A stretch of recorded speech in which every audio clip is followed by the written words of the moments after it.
So we'll finish up Annie Duke. I'm hoping you are getting much out of her writing as I have. I think it's just a really exceptional way of thinking about decision making. So she asked the question, how does thinking in bets different from how we normally make decisions? We think of our futures as several possibilities. We assign probabilities to each possibility. That's scenario planning. I know the military does that a lot. I'm not so sure the World Health Organization and CDC did that very well here with COVID-19, but I'm going to talk a little bit about that. We use probabilities to determine expected values. You probably did that in some of your classes. Um, and you're trying to figure out the high payoff, low probabilities with low payoff, high probabilities, and understand skewing and those type of things.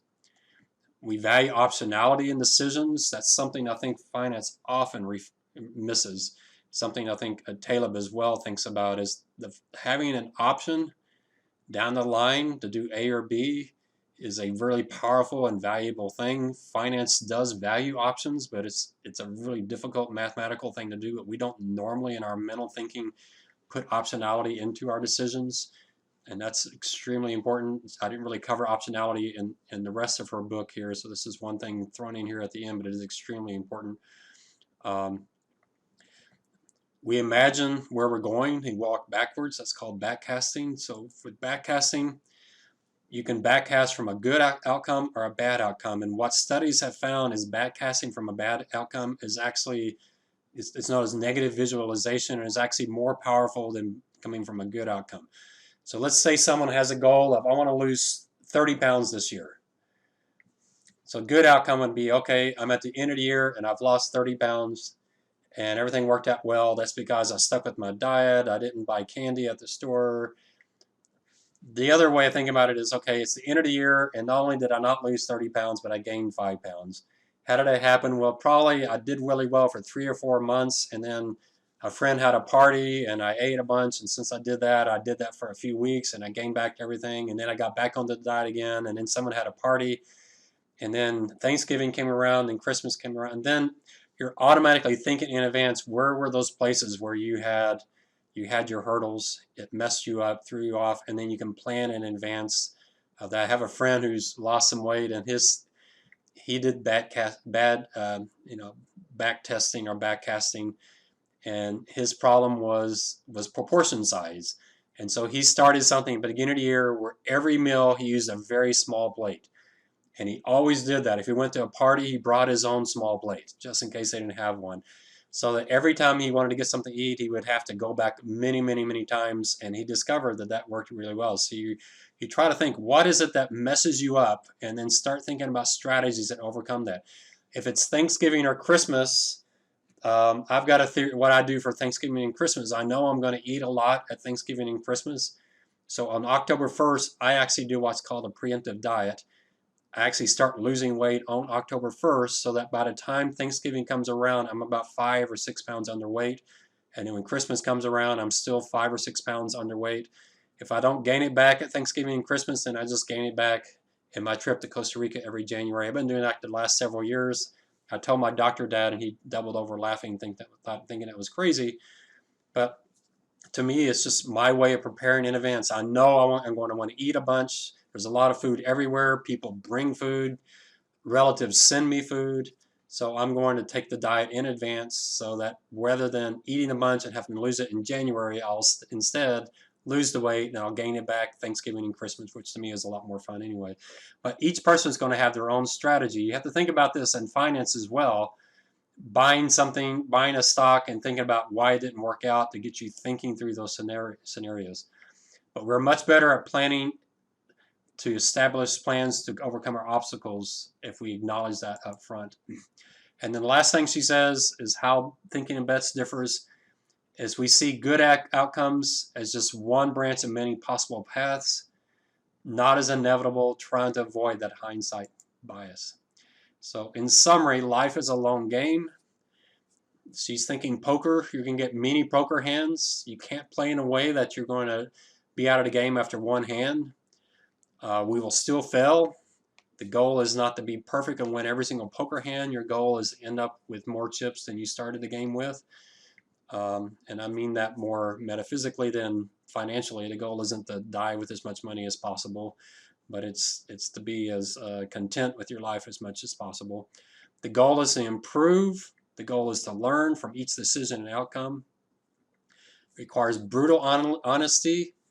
It involves engagement. So that's where we get back to Kahneman. We got to reduce our system 1 thinking and do more type 2, system 2 thinking, where we do more rational thought. And we need unbiased advisors. You almost want to surround your people with the negative people more than positive people as far as their input to you. People who can give you true feedback, constructive feedback. The people who can do nothing but compliment you all the time, that's nice. Have those people around you at certain times. But at some time, you need that boss that says, man, you're just not getting it. You need to work on this. My first boss in finance, or at least my boss's boss in finance, was very negative on me. I was a very quiet type B personality. He was a very type A. He didn't think any type B personalities were any good, could do any good work. So he was very negative on me. I listened to everything he said. I learned a lot from him. I finally proved myself to him, and he finally came around and became a big fan of mine. But boy, it took me a while to do it. But I listened to everything he said, and I learned dramatically from him. He was a very good teacher. But boy, he squashed my ego almost every day. But I'm so glad I got to work for him for 7 years. So there's Andy Duke, very good book. One thing I want to bring up before we get into Doug Hubbard is Andy Duke's idea of whom to listen to, these advisors. So let's talk about that. I'm going to put that in the class notes. You'll just have to get this into your own notes. Take some notes, get it into your notes for the class. I think this is really, very important. So here's my idea. So there's 2 criteria. I think this will be consistent with Andy Duke's saying, but this is really my own thing. There's 2 criteria. So if I'm trying to figure out to whom do I listen, and there may be 3. I might throw a third one in there. The first thing I want to know is their technical knowledge.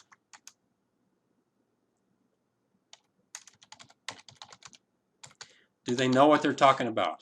Are they skilled and knowledgeable?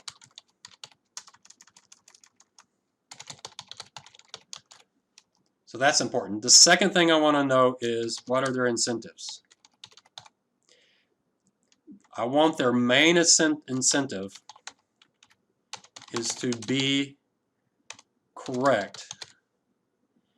And you might think, well, isn't that everybody? But it's not. My third one might be, I'll give you a third one for free. They disagree with me. That to me is like a bonus. So this is the bonus one. So they have great technical knowledge. They're very skilled, very knowledgeable.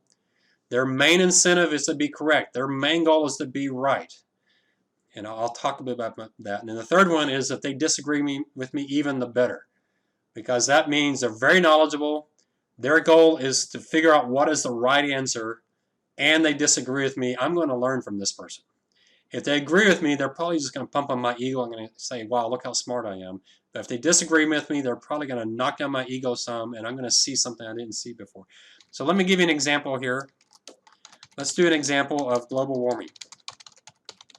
So global warming, you could have 2 questions here. Is it actually there? And secondly, what do we do about it? So whom could you listen to? Well, there's the politicians. I'll just mention 2. Let's take Trump and AOC. There's 2 politicians. What is their technical knowledge? Well, I've listened to both of them. I don't think either one of them is an expert on the science. I don't know how to spell politician. I don't think either one of them is an expert on the science behind global warming. Let's talk about their incentive. What is their incentive? Well, their incentive is to get reelected. Trump appeals to a base that questions global warming, doesn't trust it, thinks it's going to cause major economic upheaval and just really put people out of work. AOC wants to get reelected. Her voter base is strong believers in global warming, but they have incentives. What if Trump tomorrow were to read something that would convince him that global warming is true and needs to be immediately addressed? He he can't change, because if he comes out and says that, he's going to lose a big part of his base. If ALC sees something that says, you know what, I'm overstating this global warming, I really need to pull back, this is really ridiculous, it's not as serious as I thought, there's no way she can do that. She would not win re-election. So they have limited knowledge, and they have bad incentives. What about the I can't think of the word, but the advocates? So let's think about maybe Greta Thunberg, Al Gore, maybe Rush Limbaugh. So again, what's their technical knowledge? I think Gore's technical knowledge is probably pretty good. He studied this a while. He's still not a scientist. I wouldn't trust him as much as I would trust an actual science in this field, but he seems pretty knowledgeable. I doubt Greta Thunberg's all that knowledgeable. I don't think Rush Limbaugh is all that knowledgeable. What's their incentive? All of them have laid down their bets, and they've got to stick with it. They cannot change their opinion. Greta has made herself an industry, and her industry is to go out there and talk about global warming. If someone shows her something that shows that she's wrong on this, there's no way she can accept that. It would destroy her brand. Al Gore is rumored to be betting on global warming, and he doesn't need global warming to actually be true. He just needs people to believe it, so that the industries he's invested in will do well. So he has somewhat, I don't know for sure. I don't have researched it. I've just seen people complain that he has a financial incentive. Limbaugh, obviously, he has a base that listens to him, and they're already one side on that argument already. So where do you go? So you have people that aren't very knowledgeable, and they have such strong bias that even if they've got the knowledge and it was inconsistent with what they believe, they have such strong incentives not to change their opinion. They're not good. So whom would you listen to? Well, I would listen to Swiss Re, Swiss Reinsurance. Who is Swiss Reinsurance? Well, it's a company that insures hurricane risk. It's a company that's very worried about global warming because they're insuring it. So first of all, they have incredible technical knowledge. If you go to Swiss Re's website,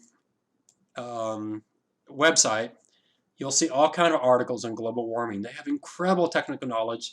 They're actuaries, they're meteorologists, they're scientists, they're engineers.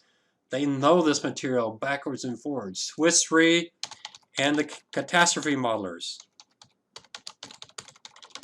We talk about them in my insurance company. Catastrophe modeling companies. Firms like RMS and AIR. Very technically knowledgeable, and they need to be right. Their whole business model. So if Swiss Re gets information that shows that they're wrong on global warming, guess what they're going to do? They're going to change their model. They're going to write articles and say, hey, we're wrong on this. They're going to change their pricing. If they don't do that, they go out of business. This is what I'm looking for. Someone who is extremely technically knowledgeable, and their main incentive is they have an incentive to be right, which means they will change their opinion quickly with new information, new data. I need people who are going to change it. They have to, because they lose if they don't. I don't think Al Gore loses. If he were to find information that showed that what he's saying about global warming is wrong, I don't think he loses by sticking with what he's already been saying, because he's built an entire industry on that. He's got an entire movie he's making money off of. It's his best incentive, his best interest to stay on that side. Trump the same way. AOC, Greta Thunberg, Rush Limbaugh. They have industries that they have to keep. I'm not criticizing any of these. I'm not saying they're evil people. I'm just saying when you look at their incentives and you look at their knowledge base, they're not the people to go to. So I'll look at Swiss Re and see what they say about global warming, and it's really, really interesting. There's a scientist who won the Nobel Prize. I don't think he won it for global warming, but he's pretty talkative out there. There's an economist, the same thing, that's very talkative out there, and their point is global warming is happening. It's going to be very expensive. It's going to cost a lot, but they also argue that most of what we're doing today is going to have very little impact. So we're going to spend trillions of dollars and not have much impact. Well, that's an interesting perspective.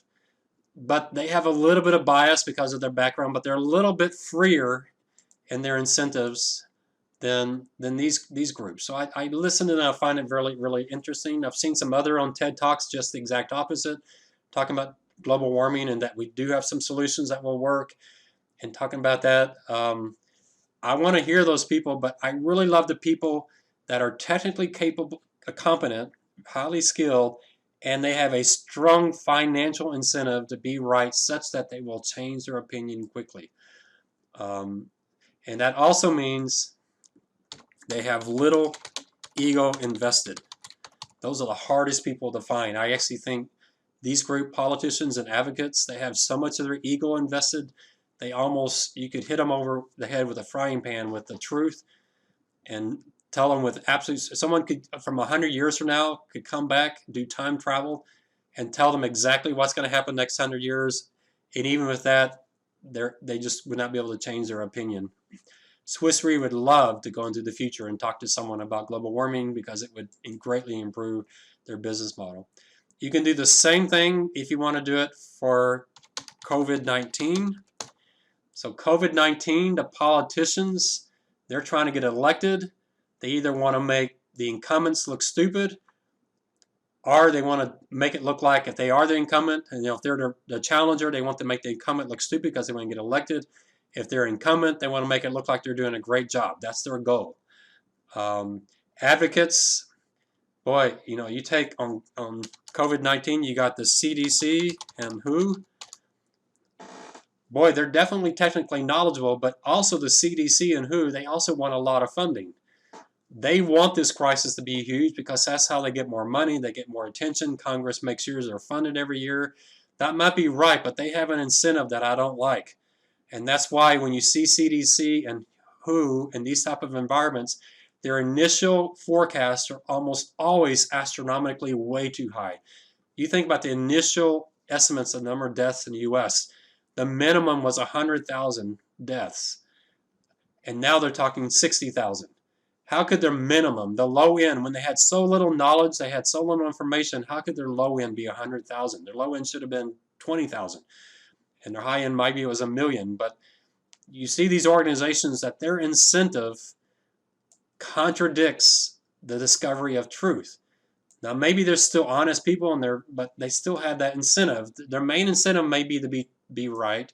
It might be their main incentive, but their second incentive, which is really strong, is to get funding from the government. So I don't like that. So you try to find people. So Swiss Re actually is another organization that talks about COVID-19 because the insurance industry is insuring business disruption. And that is a big issue right now. Is COVID-19 a risk that should be covered by business disruption insurance? So if you go out to Swiss Re's site, I think you'll find some of the best discussions on COVID-19 that you'll find anywhere.